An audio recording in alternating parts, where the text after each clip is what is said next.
Bona tarda, moltes gràcies. Sentiu bé?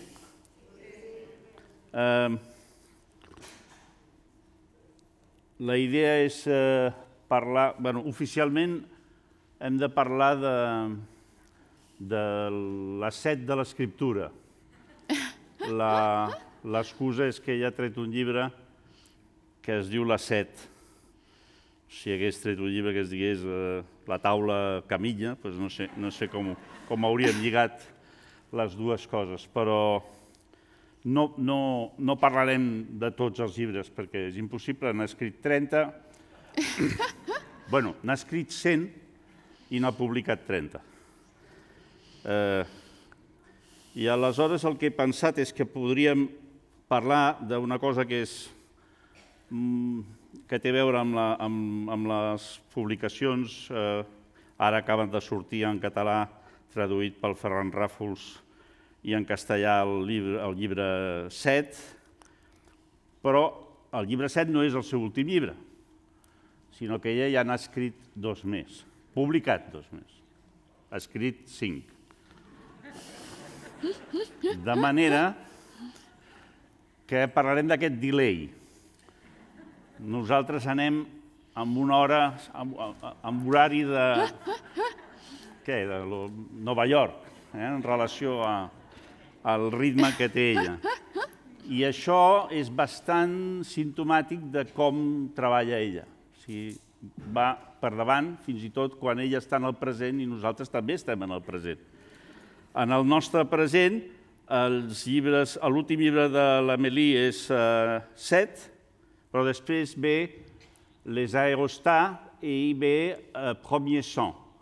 Aleshores el que farem és anticipar-nos, viatjant el temps cap al futur, i parlar de 7, que ella ja el deu tenir avorrit perquè fa molts anys, i d'Aérostat, que el té una mica menys avorrit, i de Premier Son, que no el té gens avorrit perquè és l'últim llibre que ha escrit.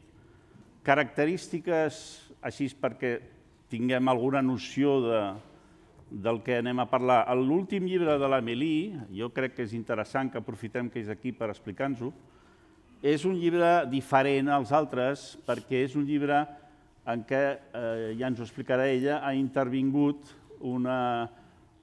dues circumstàncies terribles. Una és la Covid i dos, que va morir el seu pare, una persona molt important per entendre tota l'obra de l'Amélie, i ella no va poder, per causa de la Covid, estar present en el moment de morir el seu pare.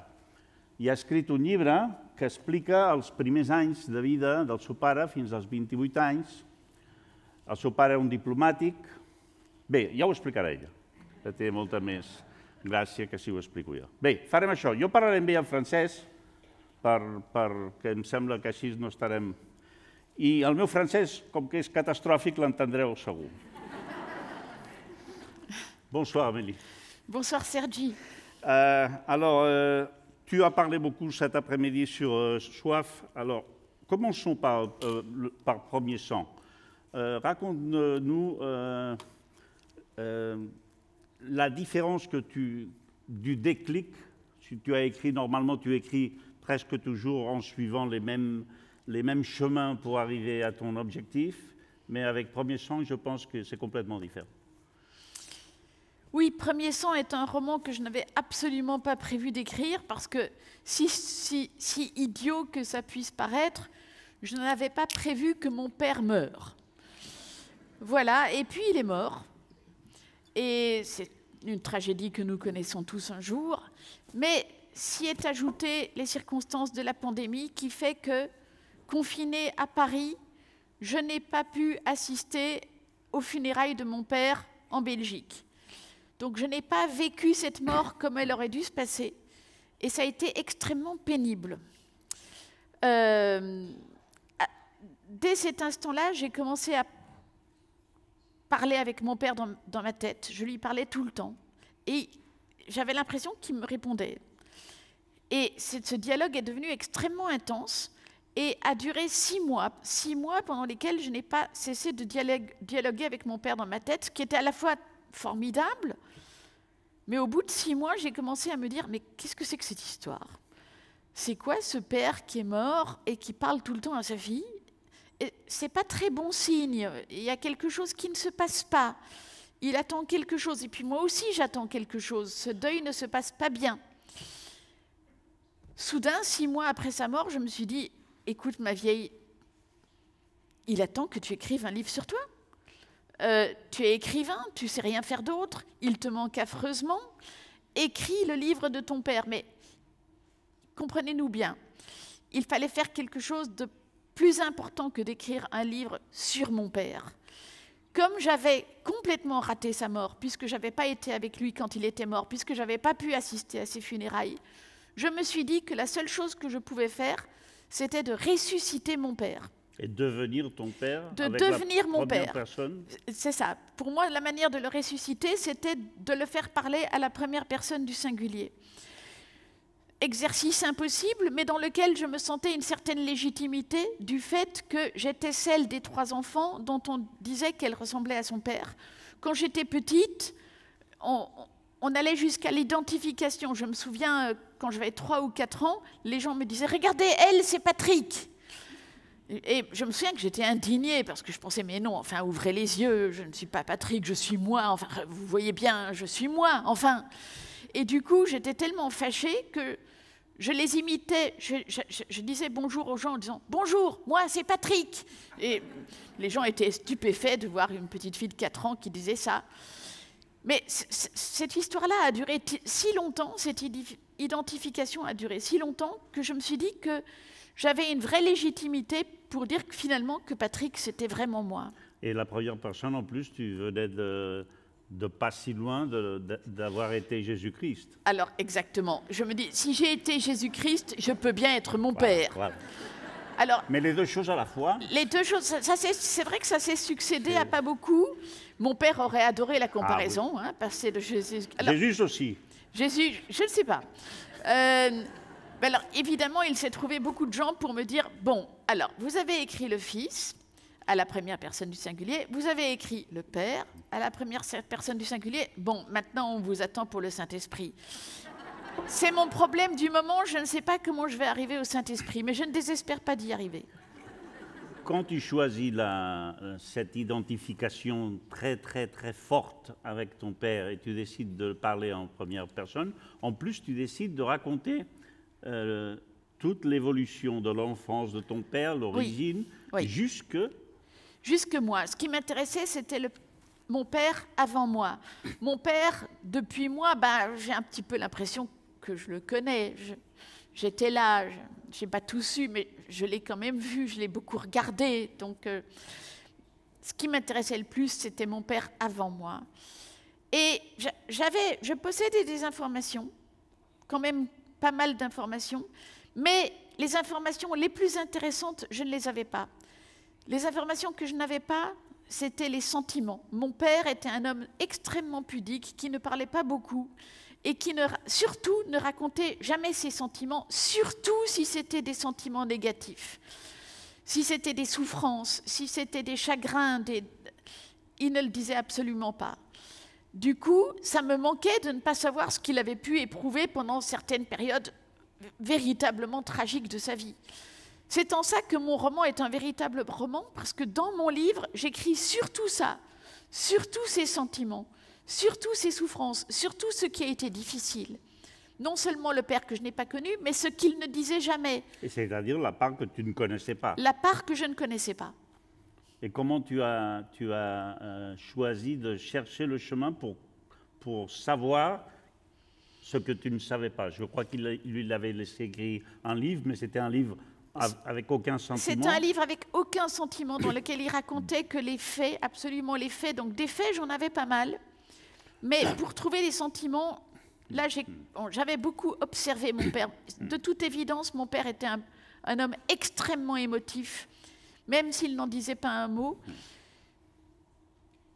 Et les émotions que j'ai pu identifier chez lui étaient finalement des émotions dans lesquelles je me reconnaissais très bien. Parce que finalement, on avait parfaitement de raison de dire que je lui ressemblais beaucoup. De fait, je lui ressemblais beaucoup. Et il a vraiment fallu que j'écrive ce livre pour voir à quel point je lui ressemblais, à quel point ce qu'il avait vécu me parlait et combien je pouvais le faire bien. C'est peut-être une expérience que tout le monde devrait faire avec ses parents. Nous ne sommes pas exactement nos parents, mais nous sommes quand même nos parents dans une large mesure. Et se pencher très fort sur la vie de ses parents et voir tout ce qui vient de chez nous, que ce soit par réaction, par assimilation ou par métaphore, c'est quelque chose d'extrêmement fascinant. Comme si c'était une partiture et toi, tu avais l'instrument pour l'interpréter. C'est ça. J'avais un bon instrument pour l'interpréter puisque, voilà, le lien qui unit un père aimé avec une fille aimée, c'est quand même un lien extrêmement fort. Et cette relation de ces 6 mois que tu passes à parler avec ton père, oui. Qui est un père qui ne parlait jamais. C'est vrai. Ça a été terriblement fort aussi. Très fort, mais presque inquiétant. C'était merveilleux, c'était une intimité. Mais ça finissait par être inquiétant parce que je me disais, mais est-ce que ça va durer comme ça toujours ?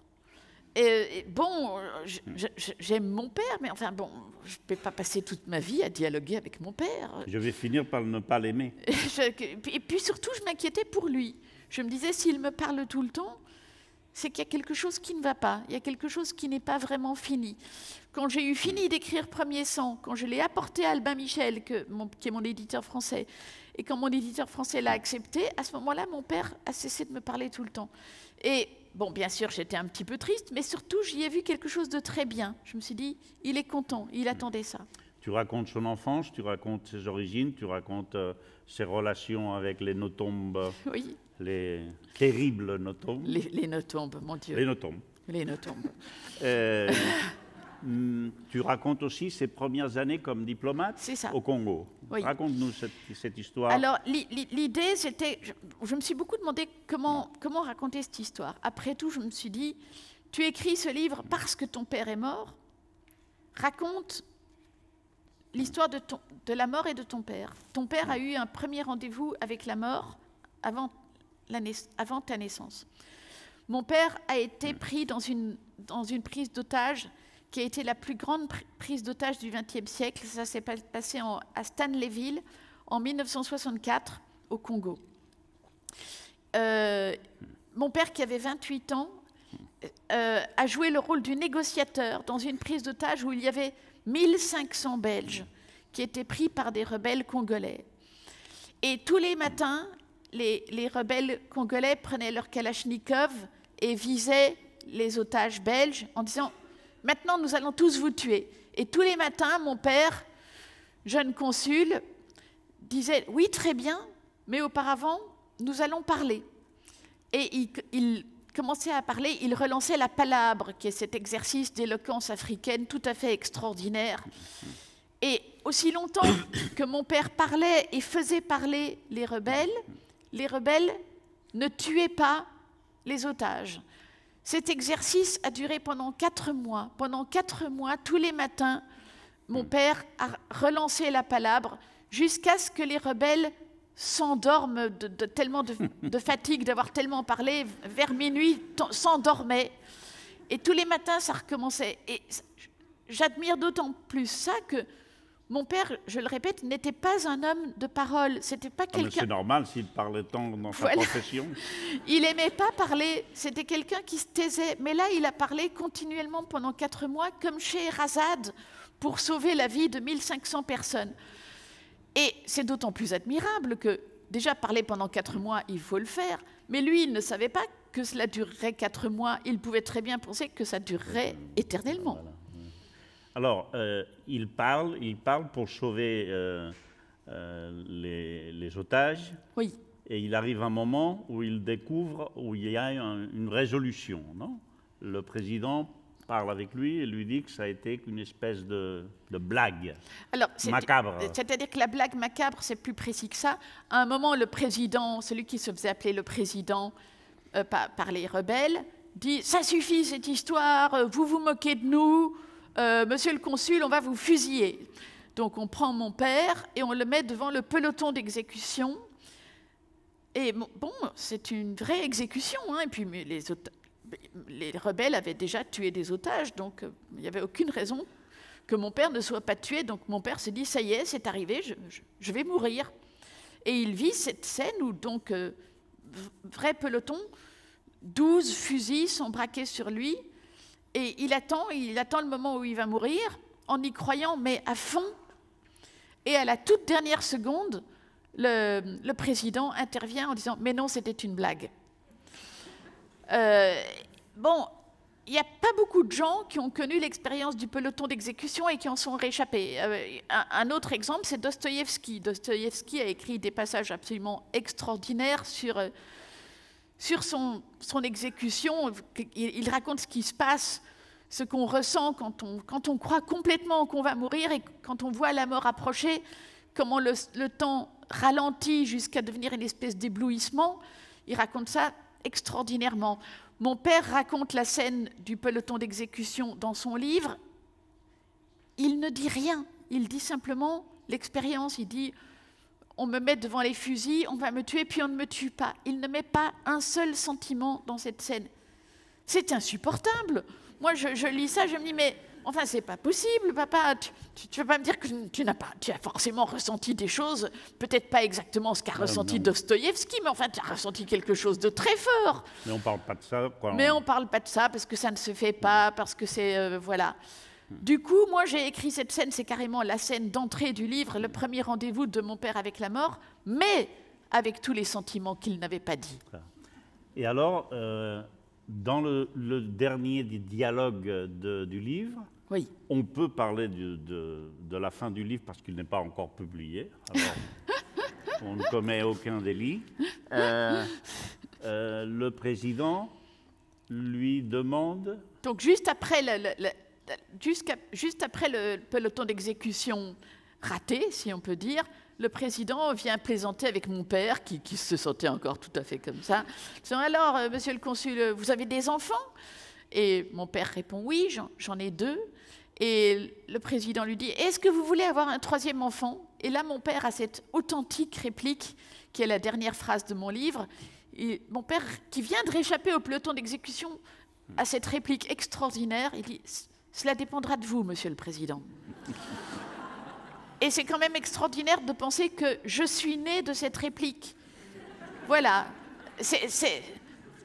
C'est pas tellement étonnant que je sois devenue un écrivain, non. Et surtout cet écrivain-là. Cette classe d'écrivain. Je suis née d'une plaisanterie apparue juste après la mort. Faites un silencieux qui était un loquace professionnel. Exactement. Très bien. Si Jésus-Christ aurait pu utiliser la palabra... Ah, ça aurait été génial.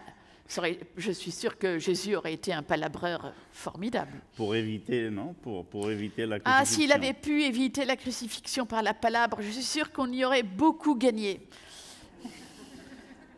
On parle maintenant de Soif, qui est le livre qu'elle vient de publier en catalan et en castillan.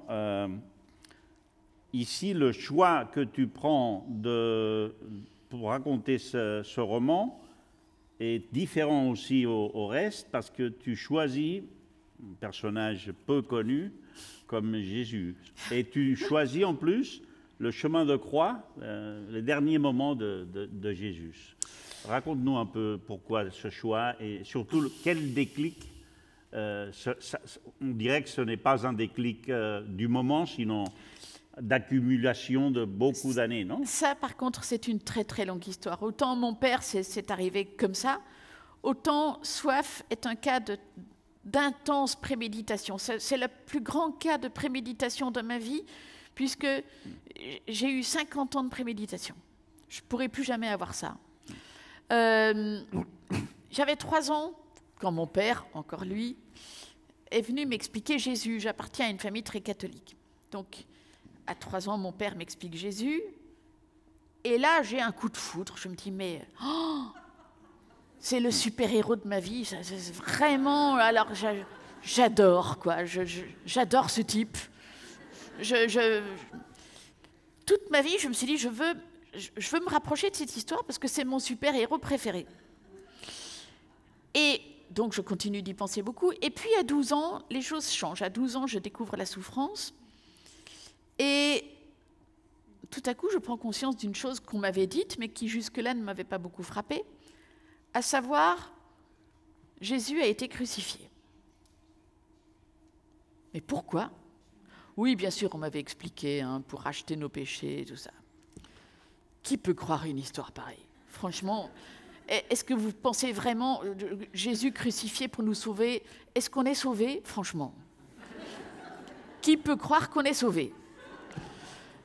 Donc, Jésus, qui est quand même un type supérieur, on n'a aucune raison de douter de l'extrême intelligence de Jésus. Jésus accepte ça, il accepte de se sacrifier de la pire façon, il accepte la pire souffrance, la pire humiliation physique et mentale qu'un humain puisse subir. Ça dure très longtemps, une crucifixion. Il accepte ça, mais pourquoi? Mais pour rien, puisqu'il sait très bien que ça ne va pas du tout nous sauver. Pire que ça ne va pas se contenter de ne pas nous sauver, ça va nous condamner encore plus, parce que vous imaginez l'exemple. Si l'homme qu'on nous propose comme exemple nous dit que accepter la plus grande souffrance, c'est ce qui peut nous arriver de mieux, mais vous imaginez, c'est exactement ce qui s'est passé. L'exemple du martyr, la culture du martyr dans laquelle nous sommes à fond, regardez ce qui se passe dans le monde, le martyr se porte bien.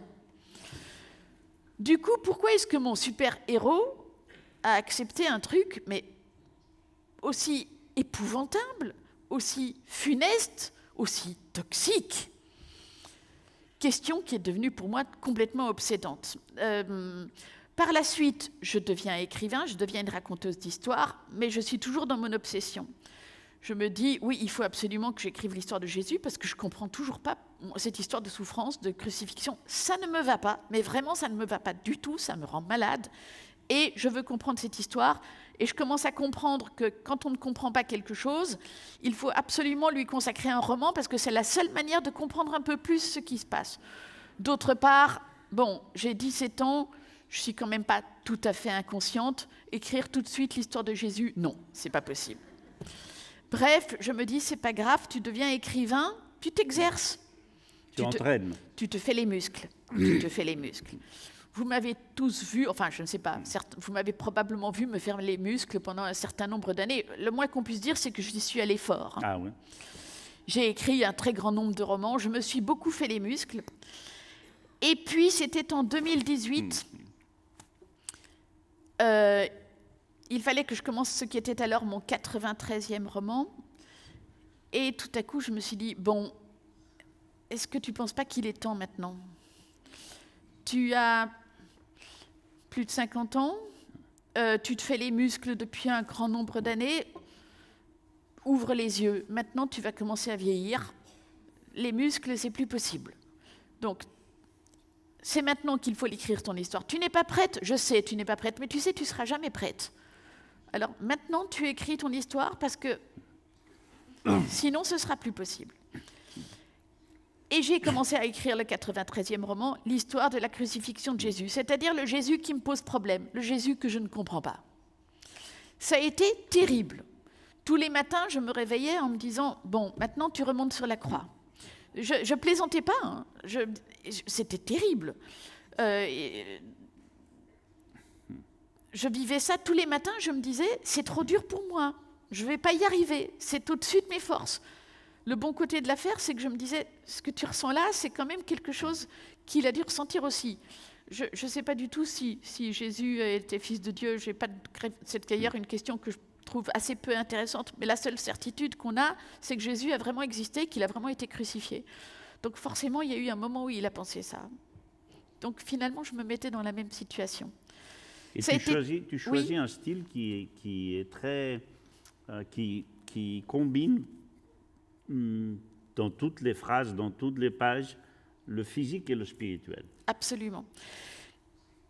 D'où soif.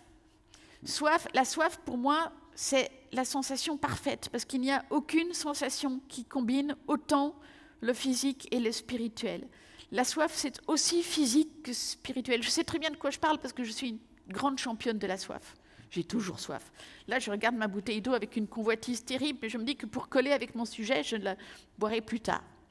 plus on retarde le moment de boire, plus on devient mystique. Si vous n'éprouvez pas d'élan mystique, c'est très simple. Cessez de boire pendant une journée, je vous assure qu'à la fin de la journée, vous aurez plein d'élan mystique. Le moment où on boit la première gorgée d'eau, ou encore mieux, de champagne, après une très très longue soif, là, mais on voit Dieu, c'est même pas une métaphore, on y est complètement. Et j'ai essayé d'écrire vraiment un style, l'écriture de la soif, être toujours dans ce désir absolu qui est autant le désir du corps que le désir de l'esprit.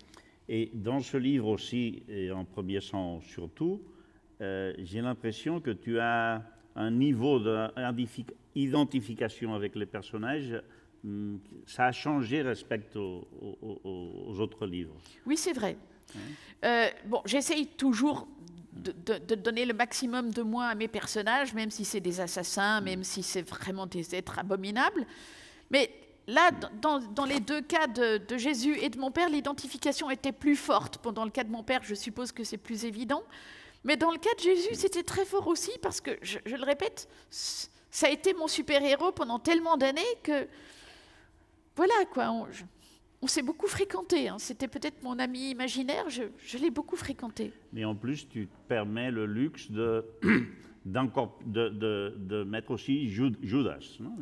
Bien sûr. Judas, c'est un emmerdeur. Ça, c'est une apportation à l'histoire de la religion. Non? Oui, alors, bon... Présenter Judas comme un authentique emmerdeur. C'était ma vie. Il y a eu beaucoup de visions de Judas. Judas est très bien rentré en grâce ces 50 dernières années. Judas est devenu un personnage très positif, ce qui me va très bien aussi. Hein. Mais moi, je me suis demandé qui était Judas pour moi, puis je l'ai trouvé dans mon entourage. Et je pense qu'on a tous un Judas comme ça. C'est un ami qui vous emmerde. Un ami dont personne ne comprend pourquoi il est votre ami. Quand vous allez, vous invitez vos amis chez vous, et puis quand lui arrive, vous voyez tous vos amis qui lèvent les yeux au ciel en disant « Ah non, c'est pas possible, elle n'a pas invité celui-là aussi ». Mais c'est très important, je pense, d'avoir un ami comme ça, un ami qu'on aime sincèrement, mais en fait, on ne sait pas pourquoi on l'aime, parce qu'il vous apporte que des problèmes. Il est un problème pour lui-même. Est-ce qu'on n'a pas tous un ami comme ça? Et pendant tout le roman, on a l'impression d'être devant un roman mystique, oui.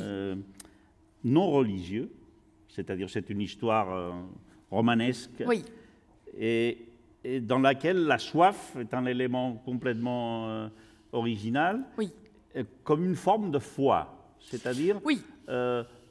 Tu prends de la distance avec la religion. Complètement. Et tu t'approches à une conversion de la soif en foi. Exactement. Essaye de raconter cette géométrie romanesque. Essaye, hein, pas besoin je voulais en effet pas du tout écrire un roman religieux, je voulais écrire un roman dont Jésus était le héros. Ce n'est ni religieux ni anti-religieux. Quels que soient vos sentiments par rapport à la religion ou par rapport à Jésus, vous pouvez lire ce livre. Ce n'est pas du tout une tentative de convertir qui que ce soit. Mais je me suis demandé quelle était la foi de Jésus. Jésus n'était certainement pas chrétien, ça c'est sûr et certain. Et pourtant c'était un mystique. Et je me suis dit que ce qu'il éprouvait, ce que je pouvais comprendre de sa foi, c'était la soif. La soif qui est... pour moi, très exactement la foi. C'est une espèce de désir inextinguible, autant physique que spirituel. C'est quelque chose de parfaitement intransitif parce que même quand on n'a plus soif, la soif est encore là. C'est une pulsion qui est plus forte que son objet. Il ne suffit pas d'avoir énormément bu pour ne plus avoir soif. L'élan de la soif est plus fort que son objet. L'autre élément d'identification avec le personnage de Jésus dans le roman, c'est l'humiliation. Oui. Qui est présente aussi dans le premier sens. C'est vrai. D'une autre manière. Vrai. Parle-nous un peu de ça, de cette idée que l'humiliation est une espèce de trésor où trouver toutes les pulsions humaines. Là aussi, je pense qu'il nous est tous arrivé. De temps en temps, je pose des questions que je ne sais pas ce que je suis en train de dire. C'est simplement pour... Je fais pareil avec mes réponses, voilà, tu sais. Voilà. Il me semble qu'il nous arrive à tous, au moins une fois dans notre vie, d'être humiliés. Ça m'est arrivé, bien évidemment. Et bon, c'est affreux à vivre, hein. Mais le bon côté de l'affaire, c'est que ça nous permet de mieux comprendre tous ceux qui ont été humiliés avant nous. Bon, Jésus a vécu une des plus grandes humiliations qu'on puisse vivre. Être crucifié, c'est pas seulement une très grande souffrance physique, c'était à l'époque, c'était la mise à mort réservée pour les parias.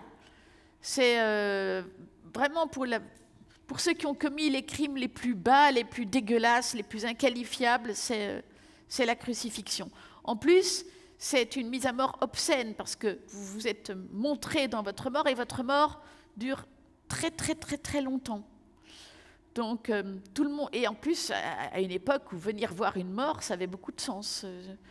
Donc il faut se mettre à la place du type qui non seulement endure dans son corps des souffrances inimaginables, mais voit tout le monde qui vient le regarder et qui, quelque part, se repaît de son humiliation, de sa souffrance. Enfin, c'était vraiment quelque chose. Et dans le cas de Soif, qui est un roman que tu as raconté que ça faisait 50 ans que tu te préparais pour l'écrire, tu avais une relation avec Jésus avant le roman et après le roman? Bien meilleure. Bien meilleure parce que, il faut le dire, depuis mes 12 ans, j'avais un énorme problème avec Jésus, cette fameuse question... Pourquoi toi, un homme supérieur, un homme intelligent, pourquoi tu as accepté la crucifixion? Comment est-ce possible? Tu te rends compte du mal que tu as fait à l'humanité en acceptant la crucifixion. Tu aurais pu te dérober, tu aurais pu t'enfuir, tu avais l'occasion de t'enfuir. Tu as accepté. Pourquoi as-tu fait ça? J'avais vraiment besoin d'une réponse, mais vraiment. Et j'ai trouvé un embryon de réponse en écrivant Soif. Je ne vais pas vous le dire ici parce que c'est dans le livre et que vraiment c'est un cheminement, il faut y arriver. D'avoir trouvé cette réponse, ça m'a convaincue. C'est-à-dire qu'il t'arrive un peu comme il t'est arrivé avec le livre sur ton père. En général, écrire t'aide à... Exactement. Exactement. Dans le cas du livre de mon père, c'est quand même encore plus incroyable parce que c'était sous mes yeux. J'avais jamais très bien compris pourquoi ma relation avec mon père était si forte, ni pourquoi mon père m'avait mise au monde, alors que j'avais toutes les réponses. Quand j'ai écrit Premier sang, tout à coup, je me suis dit, mais bien sûr, mais c'est pour ça qu'il m'a mise au monde. Quelle relation extraordinaire. Parlons du troisième livre de ce delay futuriste, Les aérostats, qui serait un livre de nos tombes plus nos tombes. Oui. Hein, ce serait, oui. Il n'est pas si différent. Non, c'est vrai. Il est différent, mais il est continuiste. C'est ça. Il a des frères, il a des sœurs. On est d'accord. Le déclic ou le point de sortie est une professeure très jeune qui commence à donner des cours à des adolescents. C'est ça, ça se passe à Bruxelles. Et c'est une fille de 19 ans qui, pour gagner de l'argent de poche, veut donner des cours de littérature à des adolescents. Et elle se trouve un élève qui a 16 ans. Et c'est de l'histoire de sa relation avec cet élève et avec les parents de cet élève. Bon, ça c'est là aussi pas mal inspiré de mon vécu, puisque j'ai aussi donné des cours de français, de littérature quand j'avais 19 ans. Et ça ne s'est pas terminé de la même façon. Hein. Mais j'ai eu aussi quelques élèves qui étaient... C'est une situation très romanesque de donner des cours particuliers, en particulier des cours de littérature. C'est très intéressant d'avoir affaire à un adolescent qui n'aime pas lire et de l'amener à aimer lire. Et le personnage lui propose des lectures, lui impose même. Lui impose des lectures... Complètement... Des lectures difficiles. C'était ce que je faisais. Je me souviens, j'étais une professeure très sévère. J'avais 19 ans, mais j'étais un sérieux absolu. Vraiment, c'était dur pour mes élèves. Et, vous n'aimez pas lire? Eh bien, vous allez lire l'Iliade et l'Odyssée. Et ça donnait des résultats extraordinaires. Donc, c'est un petit peu mon modèle, parce que c'est un petit peu le contraire de ce qui se passe aujourd'hui. Aujourd'hui, c'est « mes pauvres chéris, vous n'aimez pas lire, mais on va peut-être vous donner 10 pages d'un roman pour enfants. » Avec beaucoup de dessins. Avec beaucoup de dessins. Donc moi, je faisais le contraire, c'était la thérapie de choc. Et ça donnait de très bons résultats. Et le choix, tu choisis des livres difficiles. difficiles, mais quelque chose de plus que difficile. Des livres importants et des livres qui nourrissent l'adolescence. En particulier, quand je propose Kafka, la métamorphose de Kafka, c'est un livre qui apporte énormément aux adolescents. Je l'ai lu moi-même quand j'avais 15 ans.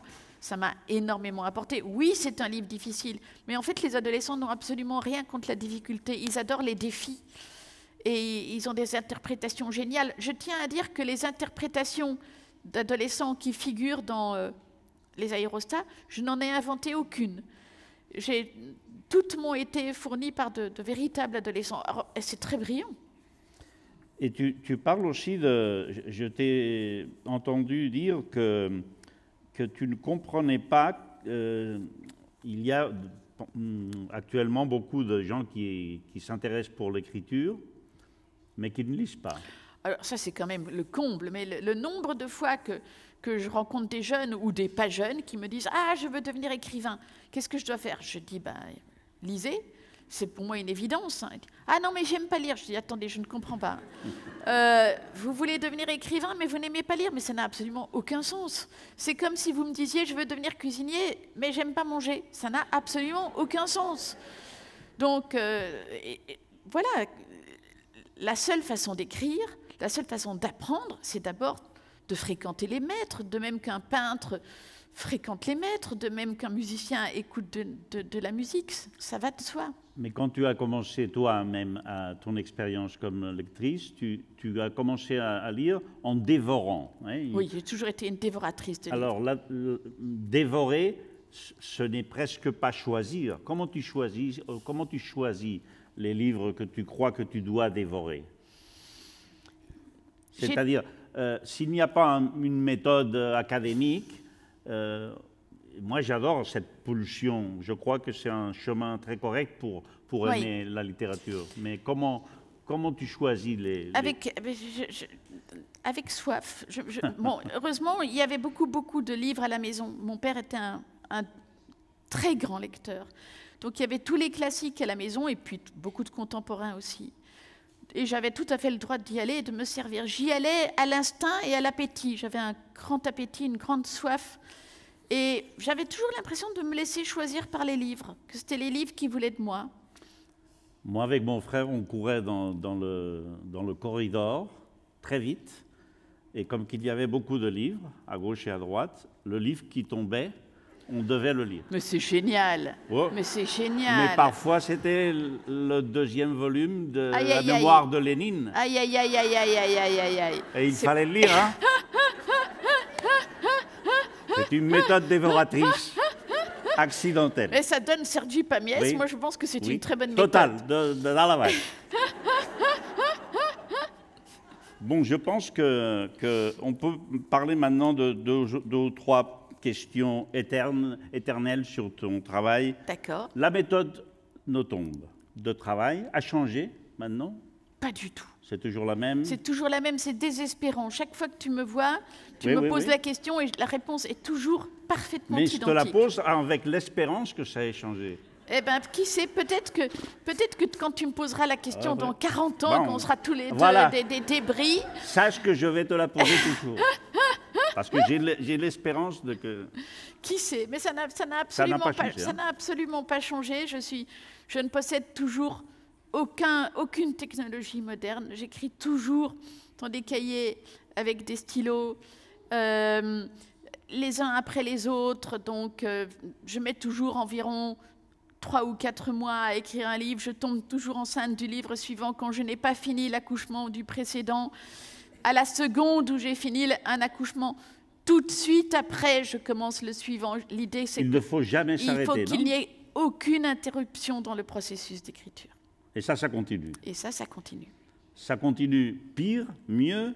Tu t'es habitué, tu as accepté. C'est que je dis tous les jours. Tous les jours, je dis, c'est trop difficile pour moi. Mais tous les jours, je continue de le faire. Et entre quand tu commençais à écrire, tu n'avais pas l'expérience de 40 ans de méthode. Non, c'est vrai. Alors, quand j'ai beaucoup tâtonné au début.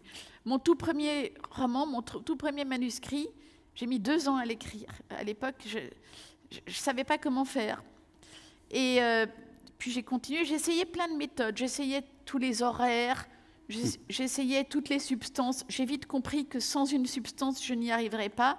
J'ai essayé des substances illégales, ça ne donnait aucun résultat. Finalement, j'ai trouvé ma substance, elle est parfaitement légale, c'est le thé. Je bois au réveil à 4 heures du matin un demi-litre de thé beaucoup trop fort. Je le bois à jeun d'un coup et ça me fait exploser le cerveau. Et tout de suite après, je me jette sur le cahier et le stylo et je commence à écrire avec une très grande frénésie. C'est toujours la même méthode. Et quand tu finis cette méthode pour écrire, tu as aussi une relation unique avec tes lecteurs. Ah oui, ça c'est arrivé plus tard parce que je ne savais, je suis devenue publiée, j'ai été publiée quand j'avais 25 ans, donc ce n'était déjà plus les années héroïques puisque j'avais déjà trouvé une méthode.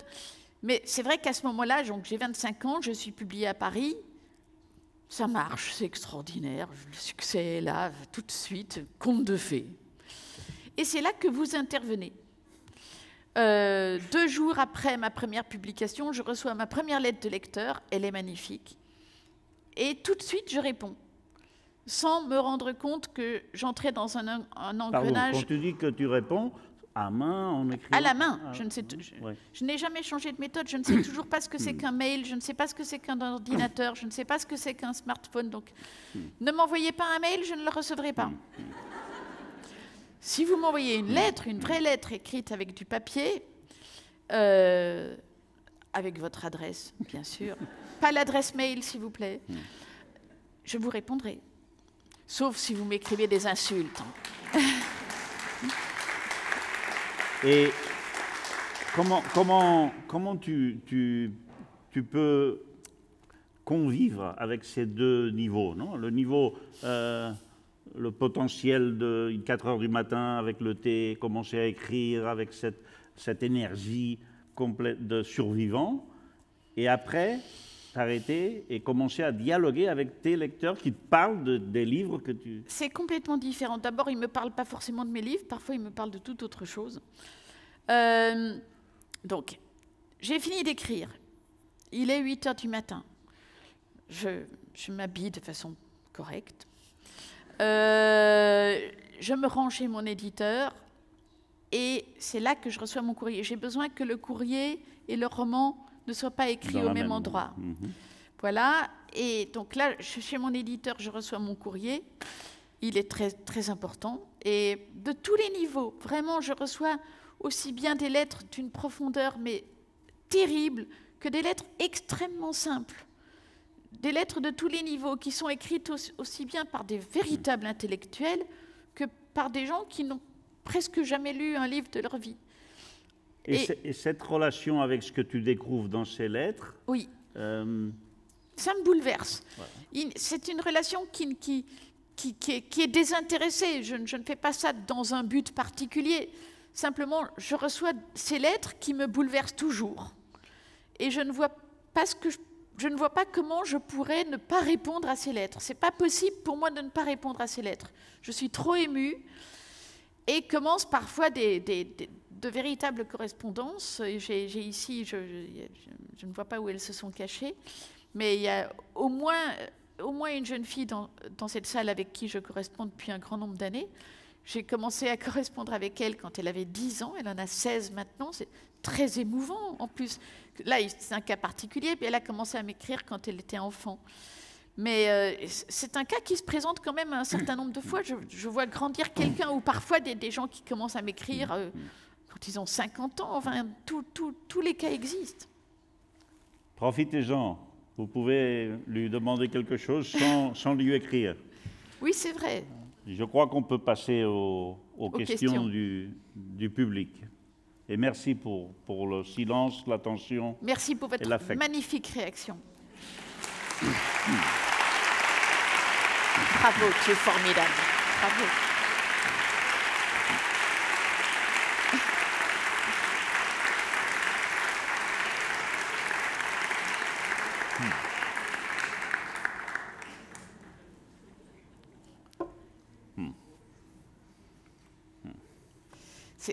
En fait, on ne vous voit pas très Ouais, bien. on On va est peut-être un vous voir peu- mieux. On va peut-être vous voir mieux. La salle est pleine, hein. Très impressionnant.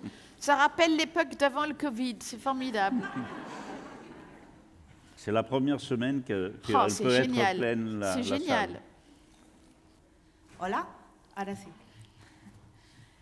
Bonsoir. Bonsoir. Ouais, je me lève si vous voulez. Oui, parce que je vous vois maintenant. J'ai vraiment Oui. la honte de faire ça. Non, pas du Je tout. m'avais promis à moi-même de ne pas vous faire une question bidon, donc moi je ne savais pas vos histoires des lettres, mais je vous écris une lettre. Mais c'est merveilleux, vous allez me la donner. Chouette alors. Merci. Ça me fait plaisir. Je donne à quelqu'un, je vous l'approche maintenant. Tout à l'heure, on fait la séance de dédicace. Vous me la donnerez à ce moment-là. C'est parfait. J'espère que vous avez écrit votre adresse. Oui, avec l'espoir. Bien sûr, mais je vous répondrai, c'est certain. Bah, c'est génial. Merci beaucoup. Merci à vous.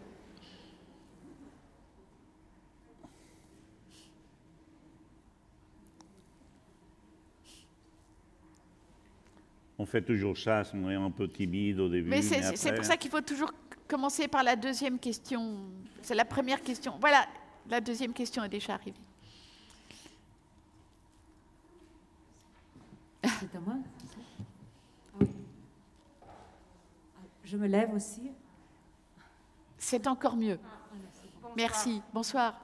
Je suis intéressée avec votre rapport avec le Japon. Est-ce que vous êtes encore un rapport à Japon? Vous voyagez là ou pas? Ça fait 10 ans que je ne suis plus allée au Japon. Le Japon me manque terriblement. Je ne sais pas du tout quand je vais pouvoir y retourner parce que le Covid, les Japonais respectent, ils sont très très forts en confinement, hein. Je ne sais pas quand on pourra retourner au Japon de manière à pouvoir en repartir, vous voyez. J'ai longtemps eu une relation tellement passionnelle avec le Japon que j'étais persuadée d'être japonaise. Il m'a fallu très très longtemps pour comprendre que je n'étais pas japonaise et que finalement ma vie ne se passerait pas au Japon. Pour autant, mon lien avec le Japon reste terriblement important. C'est toujours mon pays préféré. Il y a quelque chose de profondément japonais en moi et qui s'exprime d'autres manières. Même quand mes livres ne parlent pas directement du Japon, il y a quand même quelque chose de très japonais en eux. Même Soif est à sa manière un livre très japonais. C'est une... Comment vous dire? C'est un peu un livre de samouraï, Soif. Il faut un certain courage pour écrire ça, hein. Donc... puis, voilà, Et puis on parle aussi, dans Premier Sang, tu as une petite référence à ton père. Mon père, et puis mon père, comme japonais, non? mon père était un cas très spécial parce que mon père est arrivé au Japon lors de ma naissance et lui qui était parfaitement belge s'est tellement reconnu dans ce pays, il s'est reconnu comme l'un des leurs. C'était un homme qui n'exprimait pas ses sentiments, ce qui est quelque chose de très japonais. Il était extrêmement travailleur, extrêmement poli. Il avait toutes les caractéristiques d'un japonais. Et après tout, si je ressemble à mon père, on peut supposer que je suis japonaise par là aussi. Ergo. Ergo.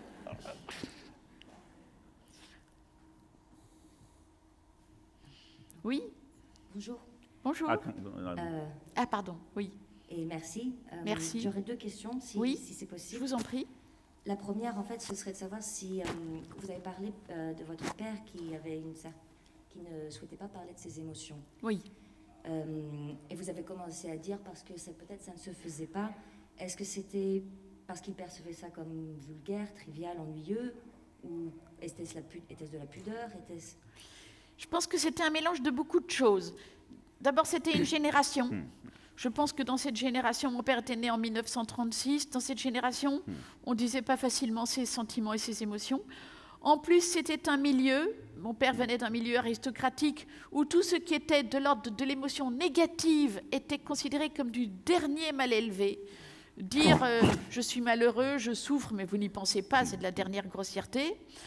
Et en plus, je pense que c'était son caractère. C'était un homme réellement très pudique et même timide et taciturne. Donc c'est ça aussi que je trouve admirable chez lui, c'est qu'il est devenu un véritable héros, mais un héros qui sauve des vies humaines, alors qu'il n'avait pas du tout l'étoffe de ça. Il Il a vaincu sa nature pour devenir un héros. J'admire ça. Merci. Merci. Et la deuxième question, excusez-moi. Oui. Je pourrais vous inviter à boire une petite coupe de champagne.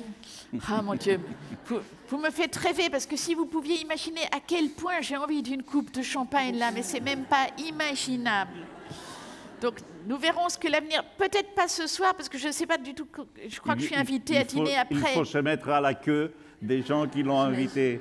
Désolée pour le culot, mais j'avais une opportunité. Mais sachez en tout cas que j'en rêverais.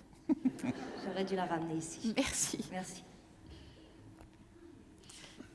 Mademoiselle, madame?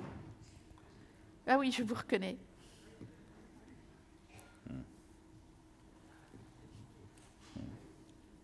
Merci. Bonsoir. Bonsoir. Et vous avez dit que vous avez mis 50 ans pour écrire le roman de Jésus. Je ne sais pas si vous avez d'autres sujets qui sont dans votre tête et que vous aurez envie d'écrire un jour. Et sinon, en tout cas, je voulais vous demander qu'est-ce qui déclenche votre écriture? Je sais que vous ne vous arrêtez jamais, mais pourquoi un sujet, pourquoi un roman? Qu'est-ce qui se passe? Alors, c'est une sacrée question, parce que je pense avoir répondu pour mon père et pour Jésus, mais la vraie question, c'est tous les autres cas. Je suis enceinte pour la 104e fois. Qu'est-ce qui me met enceinte? C'est une vraie question. Je vais vous dire un truc, je ne sais pas. Les 3/4 du temps, c'est des toutes petites choses. C'est très rare que ce soit le grand sujet de société, non, ça, non. C'est généralement plutôt des petites sensations, des petites choses, des choses entendues, parfois une phrase entendue dans le bus qu'on n'a pas comprise, ou un tout petit article dans le journal, pas forcément important, mais auquel on continue de penser. Parfois, on ne sait même pas quoi. J'ai vécu des cas encore plus étranges. Métaphysique des tubes, qui est mon autobiographie de 0 à 3 ans, quand j'ai commencé à l'écrire, je ne savais même pas ce que j'écrivais. J'étais enceinte sans savoir le moins du monde de quoi j'étais enceinte. Je me mets à écrire des trucs mais très, très, très, très bizarres. Mais qu'est-ce que c'est que ça? De quoi suis-je en train de parler? Je continue, je suis enceinte, donc je continue. Et il a fallu que j'écrive 40 pages pour que tout à coup je me dise « Ah, mais voilà, c'est moi bébé !» Je ne comprenais même pas de quoi je parlais. Et quand tu as parlé de quelque chose que tu connaissais depuis longtemps, par exemple Soif, oui. Comment tu trouves ce mystère pour avancer? Parce que dans le cas de Soif, on sait comment ça finit. Ah oui. Mais pour moi, le vrai mystère, c'était... comprendre, non? Pourquoi il accepte ça? Pourquoi il se soumet à ça? Pourquoi ce sacrifice toxique? Un homme intelligent, un homme... Enfin, le peu que Jésus dit dans les évangiles est magnifique. Pourquoi un homme qui dit des choses aussi magnifiques peut commettre une erreur aussi fondamentale? Ça n'a aucun sens.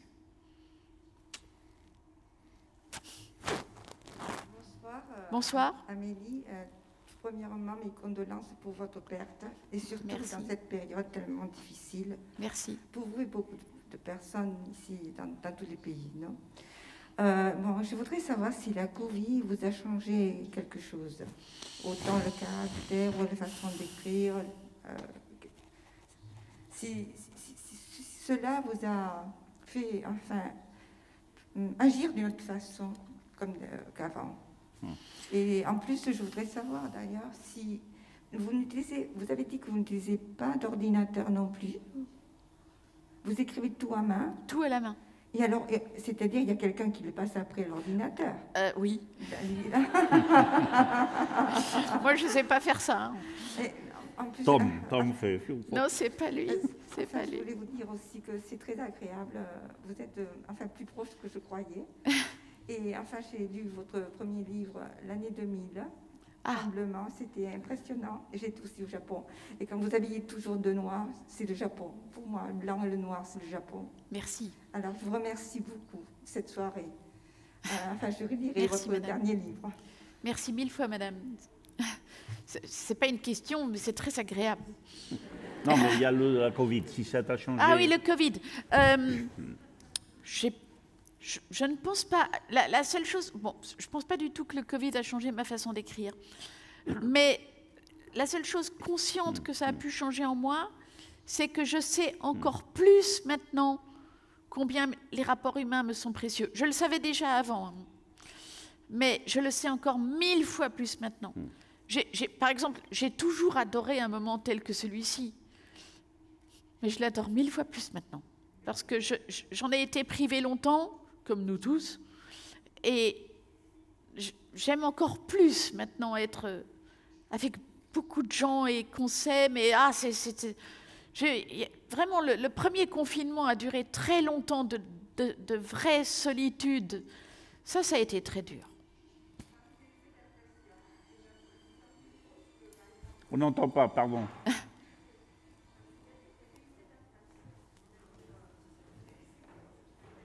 Attendez. Enfin,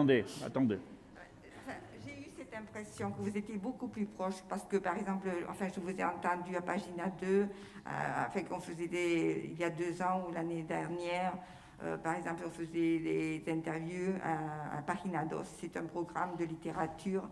Et d'ailleurs, une nouvelle. Et tout dernièrement, ils ont passé un film sur Tremblement, ici, Verdi, à la chaîne Verdi. Il est bien, ce film. Oui, c'est sur le livre. Mais seulement, c'est ça. J'ai eu cette impression que vous étiez plus proche au public.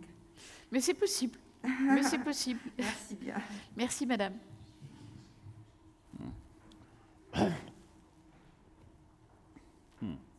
Hola. Lo Hola. siento, pero no haré la pregunta en francés porque la aprendí en el instituto y solamente me acuerdo de Espera un poco. bonjour, merci, como en tu tapel, y con eso no te puedo hacer la pregunta. Te quería comentar, bueno, primero que me encantan tus libros, soy muy admiradora tuya y estoy muy contenta de estar aquí. Y por otro lado, pues cuando tú estás escribiendo un libro, por ejemplo, La Sed, ¿no?, que el protagonista es Jesús, o en Premier de Sang, que es tu padre, después de escribirlo, después de tu jornada, te sientes como el personaje, es como que te acompaña durante todo el día y bueno, pues te va rondando por la cabeza, piensas, ¿qué diría él en esta situación o qué diría ella?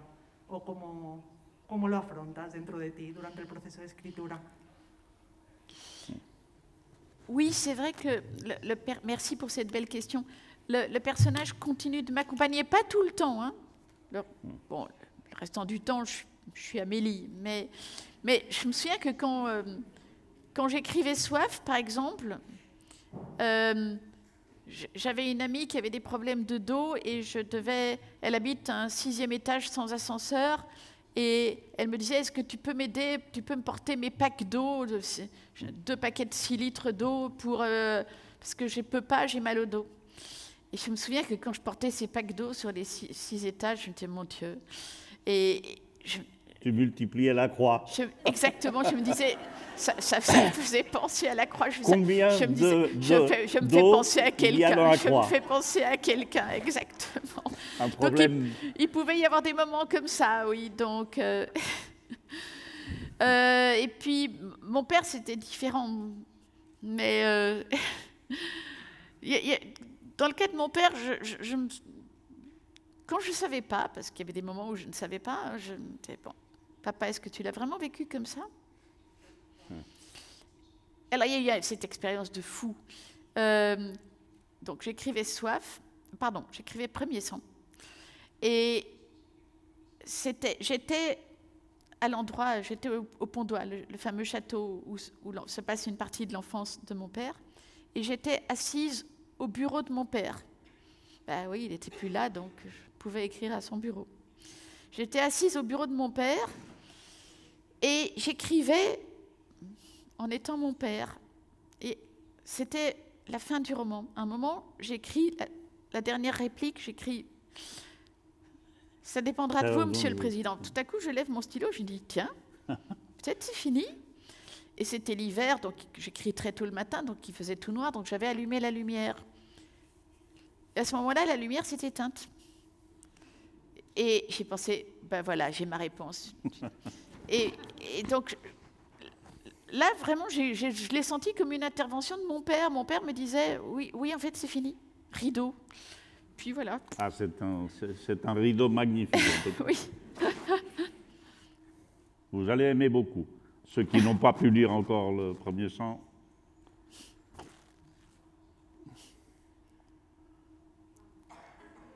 Il va être traduit, hein, Oui. en catalan par Ferran Ràfols. Et il paraît que d'ailleurs qu'il va être traduit l'an prochain. On va changer l'ordre. M'a expliqué... voilà, Sylvia a expliqué qu'on...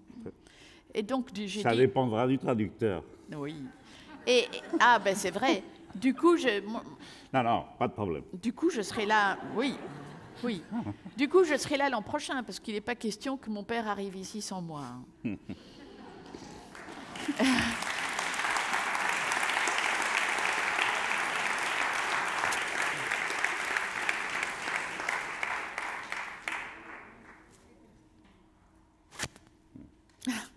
Ça marche plus. Bateries. C'est mon père qui dit rideau. Non, c'est pas ça. Non, c'est ça. Ça marche. Ou Jésus ou ton Ou père. Jésus, je sais pas. Pardon. Pardon. Pardon pour mon français. Je voudrais faire la question en català. Je vous en prie. Je vous en prie. Oui. Moltes de les teves obres són autobiogràfiques i sempre m'he preguntat que no són un diari.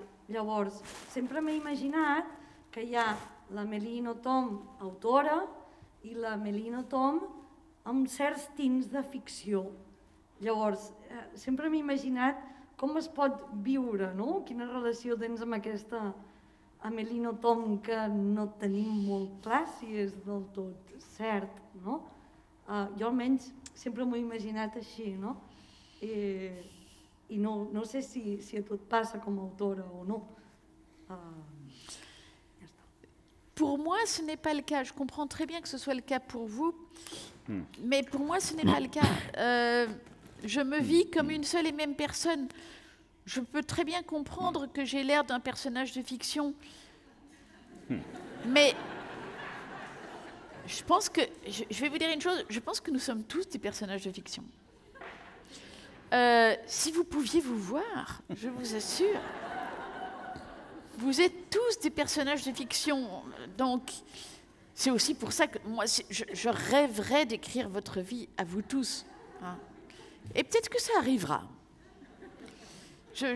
Écoutez, je suis enceinte pour la 104e fois. On peut raisonnablement penser que je vais être enceinte pendant au moins encore 104 fois. Je vais essayer de suivre ton rythme comme traducteur. Voilà. Donc, combien sommes-nous dans cette salle? Bon, je rassure tout le monde, je ne tomberai enceinte que des volontaires. Et ça ne suppose aucune relation intime. Je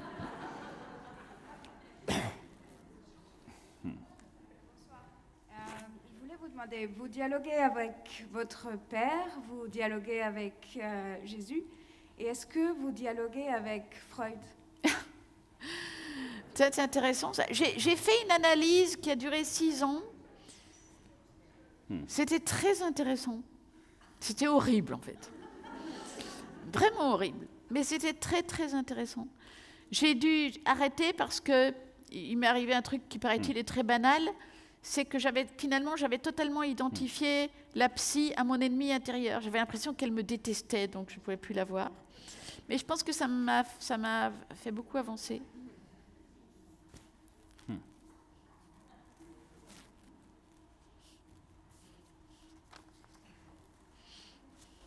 Abans que se m'oblidi, sapigueu que l'Amélie firmarà llibres a la planta baixa, per a aquells que tinguin interès després amb les signatures.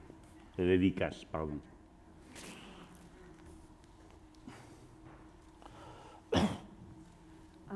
Gràcies per aquesta xerrada, Amélie i Sergi. M'he estalviat 7 sessions de teràpia horrorosa. Tinc 50 anys, gairebé la mateixa edat que l'Amélie, i m'acabo d'enamorar d'un home japonès. Algun consell en particular? I no és broma.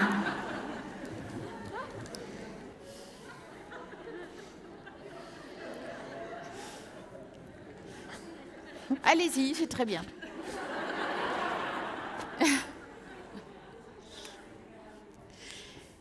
Écoutez, c'est de toute façon une expérience très intéressante à vivre. Je ne dis pas que ça va être facile, hein. Mais bon, on n'est pas des chochottes, non? Ce qu'on veut, c'est vivre des expériences intéressantes. C'est pas forcément se protéger. Vivre pour se protéger, on vient déjà de le faire avec le Covid pendant 2 ans, non. Donc allez-y, c'est très bien.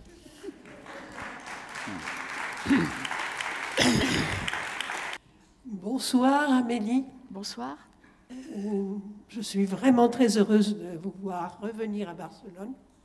Je n'ai pas de questions très importantes. Vous avez tellement bien expliqué tous vos romans, votre façon d'écrire. J'attends le suivant avec une grande, grande impatience. Il y a seulement une petite question à laquelle vous n'êtes absolument pas obligé de répondre. Vous avez pris un nom de plume, Amélie. Vous avez conservé Nothomb. Je vous en félicite. Mais je viens de découvrir que vous vous appeliez Fabienne Claire. Et j'ai un petit problème. Je me demande comment vous répondez, si votre famille vous appelle Amélie, ou bien si vous vous êtes adapté à vos 2 prénoms. Est-ce que ça fait un double personnage? On m'a toujours appelée Amélie. C'est vrai que ce n'est pas sur ma carte d'identité. C'est pour des raisons familiales. Mon arrière-grand-père, qui était encore vivant à ce moment-là, Pierre Nothomb, a dit à la dernière seconde, il a dit j'avais une jument qui s'appelait Amélie, c'est pas possible, vous ne pouvez pas appeler votre fille Amélie. Donc mes parents ont mis n'importe quoi sur la carte d'identité, mais on ne m'a... Amélie, c'est pas un nom de plume, c'est mon vrai prénom. On m'a toujours appelée Amélie. Donc c'est comme ça qu'il faut m'appeler. Il paraît qu'il y a pas mal de gens qui ne sont pas appelés par le prénom qui est sur leur carte d'identité pour des raisons diverses. Donc mon vrai prénom, c'est Amélie. La pregunta serà en català. Ah oui.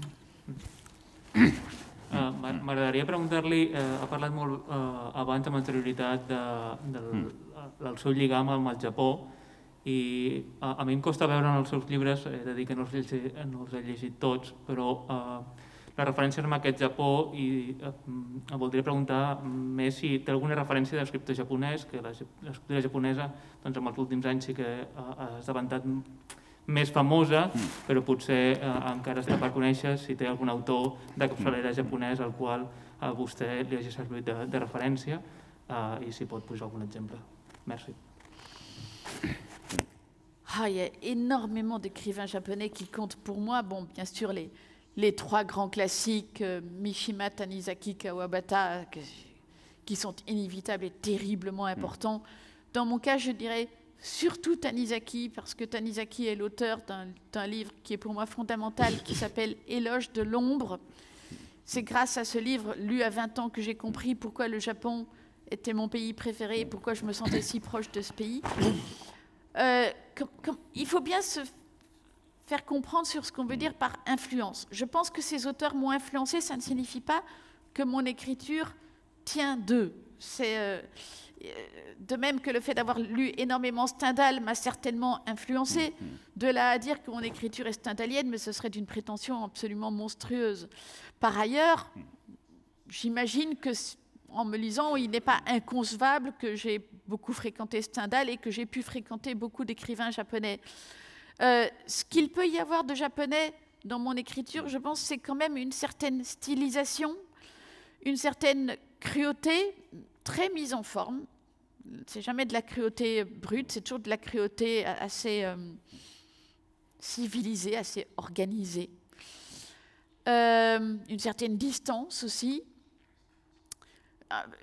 Des moments d'esthétisme qui ne sont pas du tout permanents, mais il y a des moments d'esthétisme dans ce que j'écris. Alors, il y a les écrivains japonais contemporains qui sont très importants aussi. Il y a un écrivain japonais que je vénère qui s'appelle Haruki Murakami, que je lis assidûment, comme tout le monde d'ailleurs. C'est un écrivain qui a un succès absolument gigantesque. Là encore, je ne pense pas du tout que j'écrive comme lui. Il a une écriture vraiment très très spéciale qui ressemble beaucoup au jazz, et je ne trouve pas du tout que mon écriture ressemble à la sienne. Mais forcément, le fait de l'avoir beaucoup fréquenté doit m'influencer à un point que je ne peux pas forcément déceler. ce qu'il y a aussi de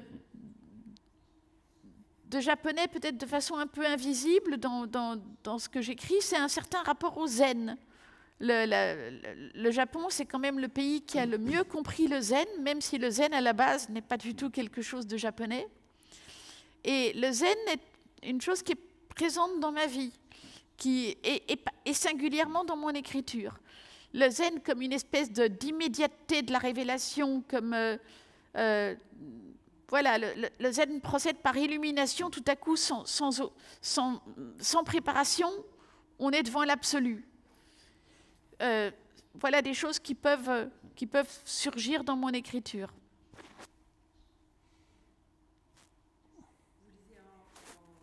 Malheureusement, j'ai quitté le Japon à l'âge de 5 ans et j'y suis retournée à l'âge de 21 ans. Donc j'ai raté toutes les années d'apprentissage de l'écriture. Ce qui fait que c'est une langue que j'ai très bien parlée, mais toujours en analphabète. Je n'ai jamais pu ni le lire ni l'écrire. C'est un grand manque. Bé, em diuen que ja s'ha acabat el temps. Per tant, moltíssimes gràcies a l'Amélie i a vosaltres. Gràcies.